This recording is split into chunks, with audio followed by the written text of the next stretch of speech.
Hello. I'm going to talk about episode 6 of the Sympathizer, the Oriental Mode of Destruction, in which the captain reaches his boiling point.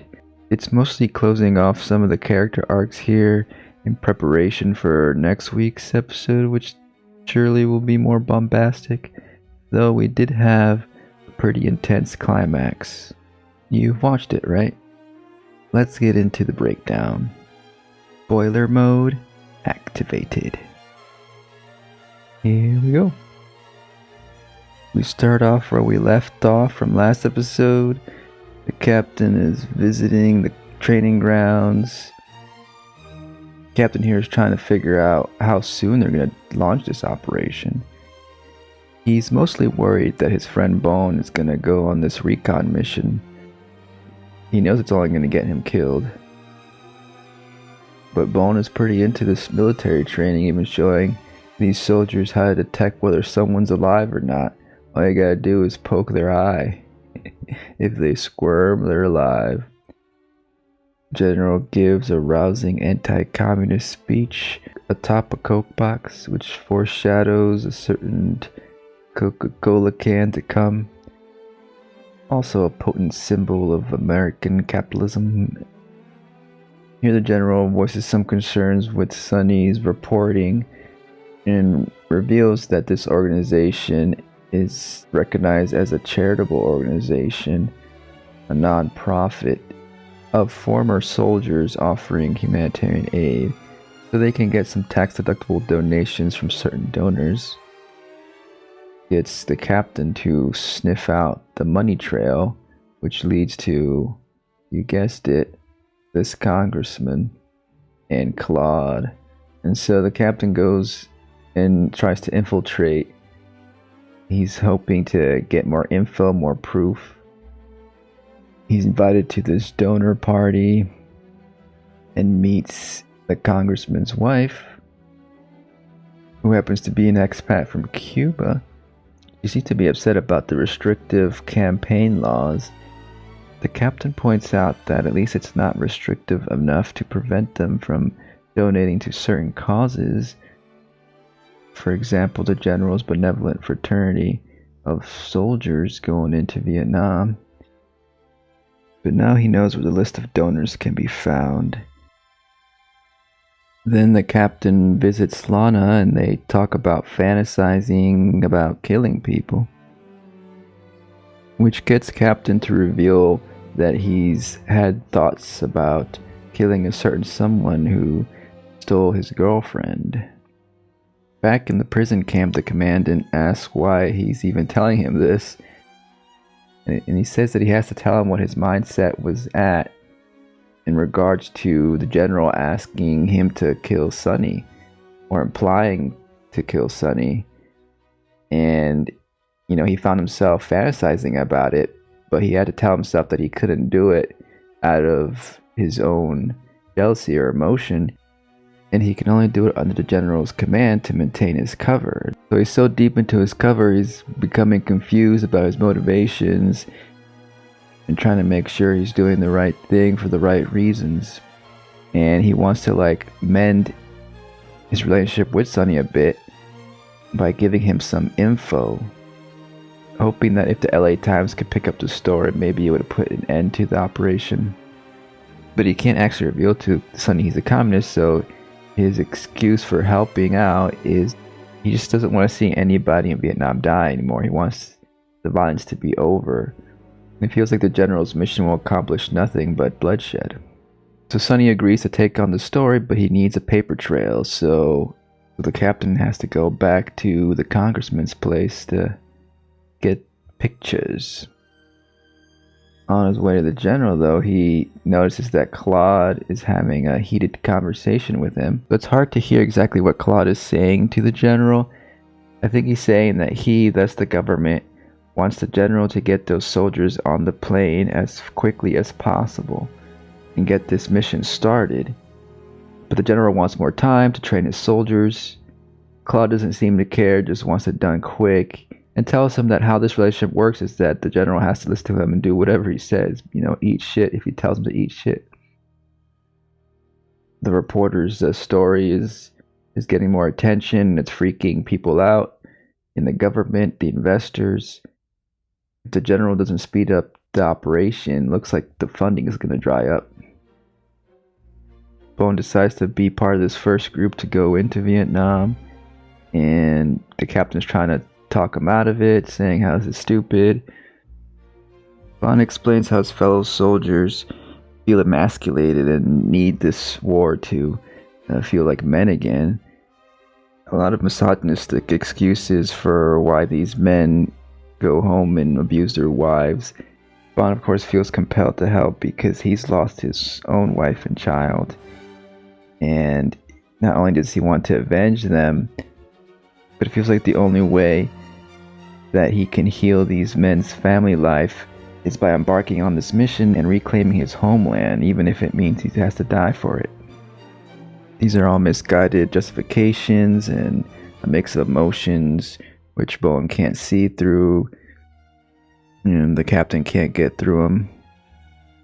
The general interrupts though and asks the captain to give him a ride. It's a bit ironic because he's telling Bowen to disregard the general's mission, and yet at this very moment the captain does as the general commands. For a moment the captain thinks he's going to get murdered, but the general just wants to blow off some steam after having that fight with Claude. He takes him to some hot springs that smell like rotten eggs to commiserate with his most trusted soldier. The captain asks to be put on the mission as well, perhaps to protect Bone, but the general wants him to stay here with him. He thinks he's more useful here in America. So he sends a message to Mon asking to go back to Vietnam and get some clemency for Bone. This is where he's starting to reach his boiling point. Unlike the soldiers on the front line, he's psychologically tortured. Playing both sides, he feels like he's getting contaminated by the West. He's had to kill undercover and is confused for whom. And this is all his vision, right? I don't think it's the exact wording he's using in his message. In his vision, he's imagining Mon's words coming out of his own mouth, who's basically telling him to stay in America, that he belongs there, that it'd be too devastating for a mole to come out of the sunlight at this point. So the captain feels stuck. He's gonna have to hold on for who knows how long. Back at another fundraiser for this congressman, we got this old-timey general here spewing some nonsense about hippies and black people infiltrating the army or something, and redefining the meaning of freedom or some nonsense. In particular, this one veteran calls the captain a racist slur, wondering what he's doing here. But the congressman's wife points out that they can't sympathize with the communists too much since they did kill a lot of them over there in the war. They laugh, but the congressman shoos her away, it's like, this is man's talk, get out of here. And then we get the captain running into his old professor. And Downey Jr.'s performance here is a little bit more tolerable now, so I'll accept it. And it closes off his arc here. I don't think we'll be seeing him again. He references the Oriental Mode of Destruction, the same book that the captain has been using to transmit his coded messages back to Mon. He's always despised that book, of course. Back in episode 2, he noticed that the professor had a copy of the book, and he called it racist rubbish. The professor reveals that he's the one who wrote that book under a different pseudonym. This shocks the captain. Was anyone really surprised that this guy wrote a book based on racist generalizations? By the way, he authored under the name Richard Head. Richard is often shortened to Dick. Dick Head. I guess it's still funny, though maybe it'll be funnier if that book he wrote is satirical. He had to write this book outside of academia, of course, it's so repugnant. But he's proud of it. He's a proud racist. He's disappointed that the captain's so upset about it. He was hoping that his white side would overcome his Asian side, it seems. This is the guy that studied and taught Asian cultures with pretentious superiority. But the captain at last sees Hammer for who he really is. He explains that his duality is much more complex, while Hammer and Head are simple, simply racist. The professor, of course, reduces everything to race again. He tells the captain that he must hate something in the professor that's part of himself. I think he means that the captain hates the whiteness in himself, and perhaps the individualist, westernized, anti-communist side of him that he's been masquerading as for so long. There's something to that as the captain is struggling with his identity as this spy. But of course the professor's going about it in the wrong way, distilling everything into this Oriental versus Occidental duality that doesn't really exist. When in fact the captain just wants to find himself, maybe get some respect and recognition in this war between imperialism and liberation. And so while the congressman delivers his speech written by the professor, the captain gets his evidence to prove the money trail. The professor's real proud of his xenophobic speech. I can't quite pinpoint the movie this was reminding me of, but we've seen this before, of the speech writer mumbling in the background, reciting the speech as the speaker on stage gets all the attention. Here, of course, it's the same actor on stage and off. Again, symbolizing the sludge of white patriarchal supremacy and colonization. And so he turns down the advances from the congressman's wife. He thinks it's some kind of ploy that her husband is sending the captain here to seduce her. But he shuts it down by saying, "Oh, you're too clever to fall for that trick." So the captain sets up a meeting with Sonny to deliver the evidence. When I first saw this, I thought, oh, maybe the captain is just freaking upset at US consumerism and capitalism and dumps all this coke down the drain as in silent protest. As a spy, he can't show his disgust out in the open, but he can have his own little private moment of rebellion right here at home. Yeah, fuck that Coca-Cola company. But also that can's gonna be mighty useful coming up here. And so he delivers the evidence. Sonny's gonna write up an article real quick. And we see the captain, he's about to assassinate Sonny here. For who? For the cause? For the general? He's all confused up in the head. It's certainly not about Sophia. For sure, it's not about Sophia. He wants to turn up the radio to block his intrusive thoughts, I guess. And interestingly enough, the radio station talks about Vietnam invading Cambodia. Sonny is surprised, like why would they want to go into another war? It's a bit odd because as a journalist who covers this type of stuff, you'd think he'd be more aware of what's going on. So at this time, there's a dictator called Pol Pot in Cambodia who's actually invading Vietnam and massacring a bunch of people. He's responsible for the Cambodian genocide. He called himself a communist, but he actually was more of a fascist dictator. So the newly formed Vietnam decided to defend themselves, and they actually won, and eventually Pol Pot was taken out of power. But I'm also not quite sure what the timeline is here. Maybe some of that stuff hasn't been brought to light yet. Anyway, Sonny's wondering why the captain hates him. The captain says he doesn't. He says it's not about Sophia. And he says that maybe he doesn't like him because he's so unburdened, so relaxed compared to the captain here for sure. Obviously, the captain is burdened with the life of a communist spy, and so he has to reveal this info for all this to make sense, which Sonny doesn't really buy. He thinks this is all just a trick, part of the general's plan to entrap him. He starts thinking this is a CIA conspiracy. He doesn't believe anything that the captain says. It's at this point that the captain realizes that he's trapped.